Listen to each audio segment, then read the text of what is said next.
This week in Jamaica Now, hell in hospital. Gunmen invade the Maypen hospital and murder a patient. A British girl is among 4 people killed in 5 days in Trelawny. More taxes coming as the IMF deal nears. And calls intensify for the public defender to go after missing yet another deadline to produce the Tivoli report. Hello, I'm Heather Cummings. Thanks for joining us. The Jamaica police and health officials are to undertake a review of security arrangements at all public hospitals. This follows Monday night's brazen murder at the Maypen Hospital in Clarendon. About 1 o'clock on the night of Monday, January 14, masked gunmen reportedly threatened a security guard, then entered a ward and killed a patient who had been earlier admitted with gunshot injuries. A day later, health officials and members of the police high command met at the facility to review the security arrangements and make recommendations to improve it. The police say the victim, 37-year-old Adif Washington, was shot 4 times as he lay wounded. And the mayor of Maypen, Cian Barneswell, says he's deeply concerned about the incident. There are fears that Jamaica's Olympic boost could be eroded by reports of the murder of a British girl in Duncan's Trelawny. 8-year-old Imani Green was shot dead on the night of Friday, January 11, when a man opened fire on the occupants of a shop where she was liming. 2 other people were injured in the attack. The Jamaican police, the British High Commissioner to Jamaica, Howard Drake, and the National Security Minister, Peter Bunting, have condemned the attack. But that has not stopped the slew of stories in the British media as the incident made the headlines in several newspapers and television bulletins. The National Security Minister, Peter Bunting, has said the shooting was linked to the lottery scam, but the police say they have no such proof. And within 4 days after Imani's murder, there were 3 other fatal shootings in Trelawny.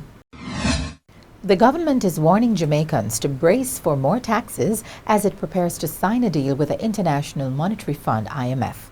The Finance Minister, Dr. Peter Phillips, says an increase in taxes and a cut in expenditure are some of the measures that the government must pursue as it seeks to reduce the public debt. Dr. Phillips was speaking at a special press briefing following a 3-day cabinet retreat which ended on Sunday. A firm commitment on wage restraint in the public sector is likely to be a prior action requirement of the program.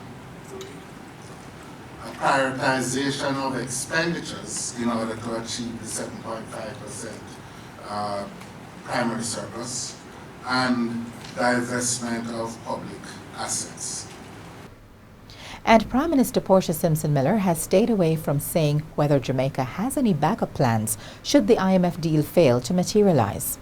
But she says the cabinet is united in its commitment to take bold actions. The minister and our negotiating team have the full support of the cabinet. I hear all kinds of rumors.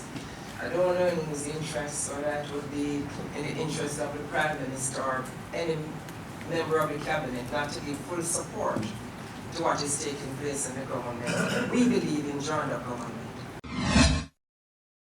There are more calls for Public Defender Earl Witter to step down after missing yet another deadline to produce the long-awaited report into the 2010 West Kingston operation.